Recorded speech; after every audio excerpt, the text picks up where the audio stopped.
change the direction we go in our life. We have the power to choose, even if you haven't before. You can finally say, no more, I won't put up with that, within myself or from anybody else. And here's what I'm gonna do differently. That's where the breakthroughs really start to happen. Now the question is, why do some people stand their ground and make something change versus other people just kind of accept things? Why do some people make bold decisions and other people make decisions that are based on trying to hang on to what they've got? Well, that's a more complex question to answer than we might have in a few minutes in this one session, but it is one that I've spent my life studying, because when you can change your decisions, you can change your life. When you can change the force that controls your decisions, you can change anything in your life. At some level, we have certain beliefs and values. But if I was gonna make it simple, I'd say there's two things that determine your choices. The first thing is the state of mind and emotion you're in at that moment. Think about it. Have you ever snapped at somebody and had nothing to do with them? It was just the state you're in, right? You were frustrated, you were pissed off about something, and in that state of mind, whatever they said got interpreted through that state, and you made up a meaning like they were an irritant or they were interrupting you, and they weren't. You probably felt bad afterwards.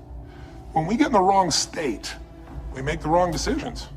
When you get in a strong, empowering state, you'll make a better decision. Learning how to direct your state is a big part of what my work is with people, and it's a big part of what I do in my seminars. But the other thing that affects your decisions would be what I would call your story or your blueprint.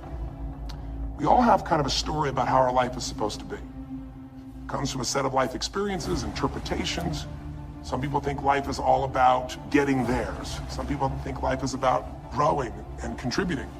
Some people think life is about making judgments. Some people think life is about saving other people's lives.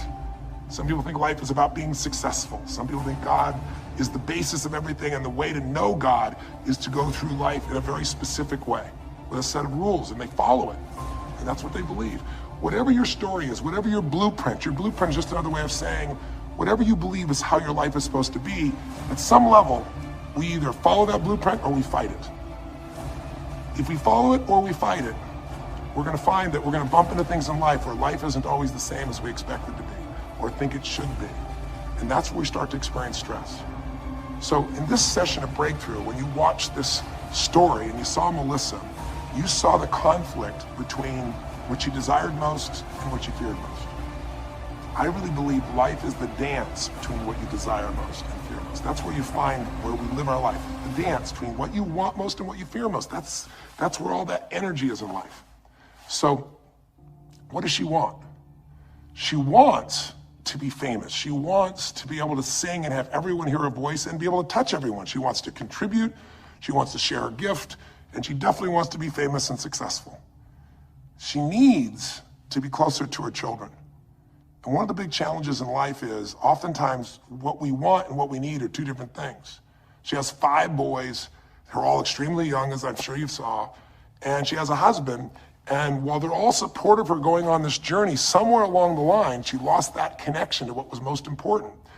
Now, is she a bad person to make bad decisions? No, good people make bad decisions when they get in lousy states, when our ego gets involved, or when we start believing our story. And here was the story she had. Being a mom's important, but the bigger gift God gave me is my singing voice. And once we get seduced into a particular story, and we start to believe it, it takes a hold of our life and it controls all of our choices. And then pretty soon, bad choice on top of bad choice on top of bad choice starts to affect our life. Can you relate? How many times you've made some choices that you wish like hell you had made a different decision back then, or that no one ever knows the stupid decisions you made? I know I can relate to that. So what I want to talk to you about today for this brief little session is how to break through a crisis. Crises happen, whatever type of crises you go through in your life, and I know you've had many, when we make some choices unconsciously and we get consequences. And we make them unconsciously because we're trying to get what we want. We don't really know what we value most. We don't know what we need. And we find ourselves waking up one day and going, why is my life this way? It's kind of like life is always calling to us to constantly grow and improve. You know, if you're going to look at what's going to make life work, it's really simple. What makes people happy is progress. We're happy when we're progressing. If you're overweight, but you leave today and you say, you know what, this breakthrough thing, what I got out of today for me more than anything else is, I've been stuck waiting for some magical diet, some magical exercise plan, some magical time in the future when we have more time. There is no more time. I don't need to wait for that. I'm just gonna make a decision today to get started. I don't need to go out there and go interview 20 trainers and get online. I don't need somebody to give me a perfect plan. I need just to pick up my shoes and start walking. I need to just get somebody behind me who just goes, run! I don't need to wait for perfection. I'm gonna do something right now. I choose to get fit, I choose to walk, I choose to run, I choose to go join a club. I'm doing it now. A breakthrough happens the moment you make a new choice. And you don't have to wait. You can just get yourself in a new state. Maybe this tape will get you doing, or you just have to have a new thought that says, you know what? I made choices in the past. I'm overweight because I chose to eat this and this. I'm not gonna eat it anymore. I'm changing now. You can change your whole life real fast with just a few choices. But if you don't make the right choices, eventually you're gonna face a crisis. Crisis is when you made so many poor choices that sooner or later life shows up, and instead of asking gently for you to change and improve, to grow, to make progress, to be happy, life, when it's a crisis, now demands change. It isn't asking anymore. We borrowed money as a society and we overspent and we talked about changing and we knew we had to change, and now a crisis happens and guess what? Nobody has a choice. The game has changed. And what crisis does is it melts us down. It melts us down so that we can recast our life. We can remold ourselves. And usually on the other side, our life is greater because as we go through that crisis, we have to grow. Everybody wants change, nobody wants to do it. Everybody, I should say, wants progress, but nobody wants to change. Everybody wants their life better, but nobody wants to do the push-ups, the running, have the economic or emotional discipline to make it happen. But if you're watching this right now and you're still with me, some part of you wants more. And I'm saying to you, choose it. And the way you're gonna choose it is really simple. If you're in that crisis, what keeps you in the crisis is probably because you're being reinforced. Most people, they overeat, or they smoke, or they drink, or they yell at people. They keep doing it because they're rewarded. Whatever gets rewarded gets reinforced. Whatever habit or behavior is reinforced becomes a habit, and then pretty soon, do it long enough, it becomes part of your personality, and pretty soon you think it's who you are, and you just keep living that way. I mean, it's easy to see this in other people, right? It's easy to see how messed up they are and how easy they could if they just make some new choices.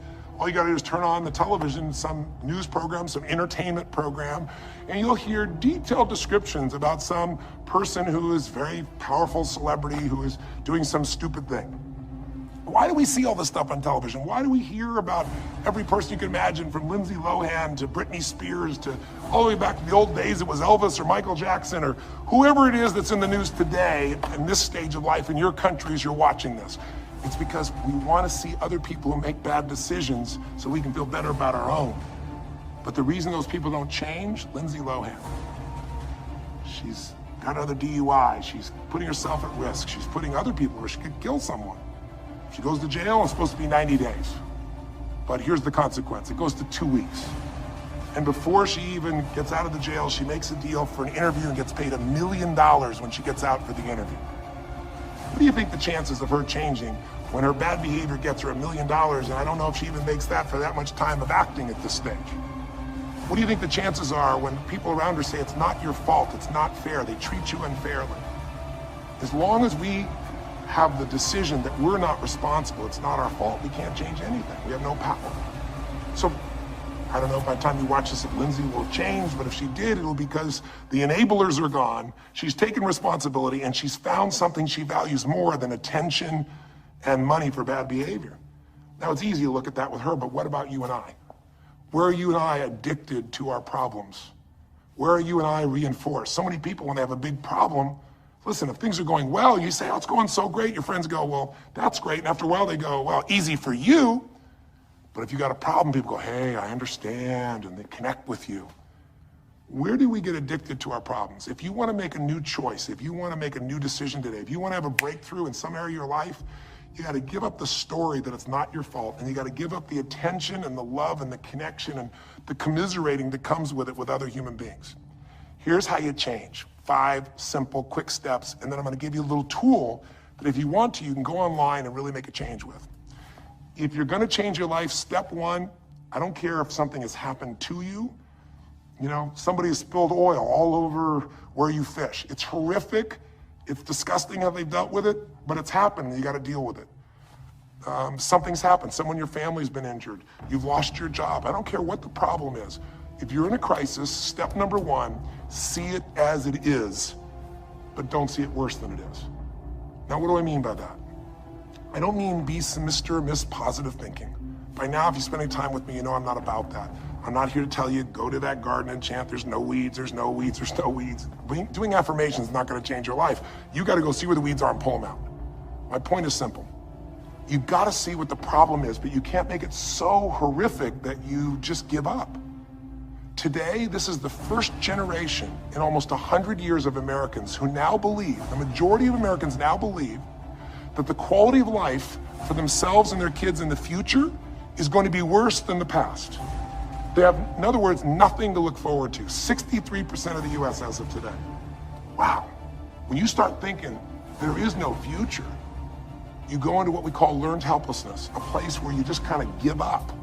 And if you get to that place of giving up, then you have no power over your life. That's when people get depressed. That's when people do crazy, stupid things. That's when people want to turn to drugs or alcohol or sometimes suicide or just total frustration and anger, and their life starts to do the opposite of a breakthrough. It becomes completely stuck and in pain or in ongoing suffering.